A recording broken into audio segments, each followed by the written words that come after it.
Hello everyone, this is Anjali और स्वागत है आपका मेरे चैनल लर्न विद अंजलि में। इस वीडियो में हम डिस्कस करेंगे principle of paper chromatography, TLC, GC and HPLC. So first question देखते हैं। First question is paper chromatography separates compound based on.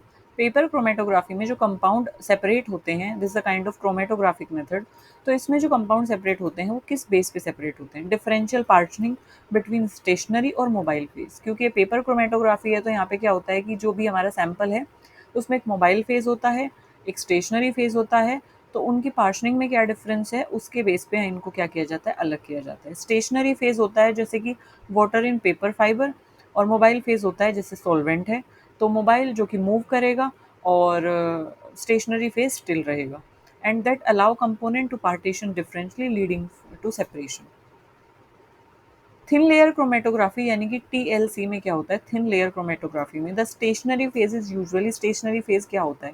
Stationary phase जो कि स्टिल रहेगा, वहीं पे रहेगा, वो यूजुअली सिलिका जेल होता है या तो वो एल्यूमिनिया होता है जो कि कोटेड होता है प्लेट पे।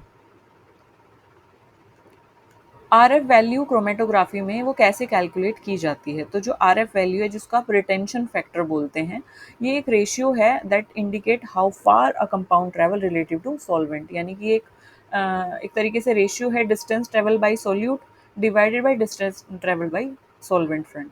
तो एक तरीके से रेशियो है जिससे हम ये पता लगाते हैं कि कितना दूर तक जो है कंपाउंड ट्रेवल कर रहा है, किसके कंपैरिजन में? सॉल्वेंट फ्रंट के कंपैरिजन में।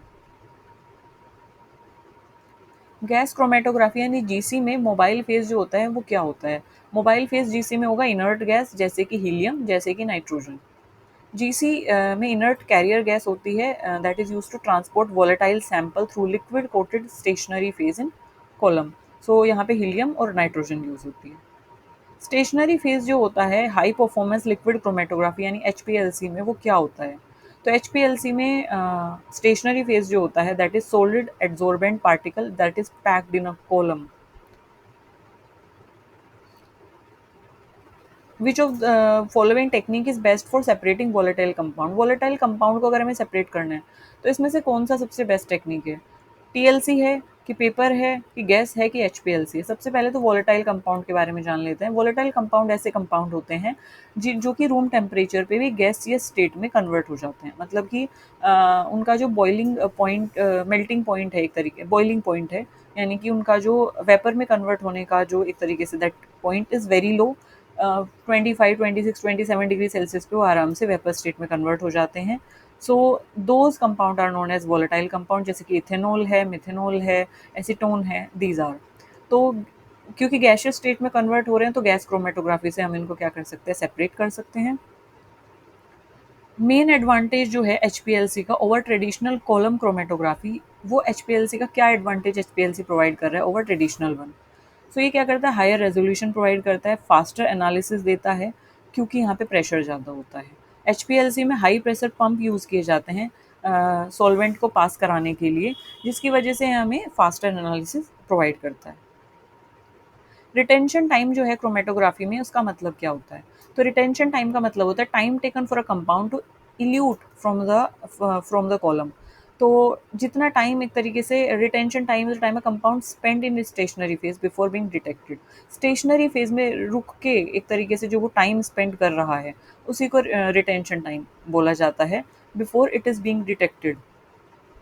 TLC non polar compound, in TLC non polar compound will, TLC में नॉन पोलर कंपाउंड जो होगा वो फारदेस्ट ट्रेवल करेगा up to the plate. GC में क्या होता है? The detector commonly use for organic compound that is flame ionization detector.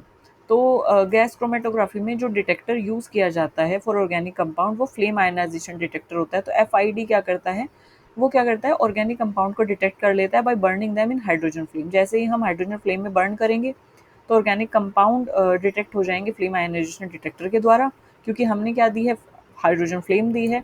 और फिर एक साइड होता है फ्लेम डिटेक्टर, तो वो क्या कर लेता है, अगर ऑर्गेनिक कंपाउंड है तो उसको डिटेक्ट कर लेता है। So this is it in this video, जिसमें हमने flame in which we have talked about what TLC, in which have HPLC and paper chromatography and GC.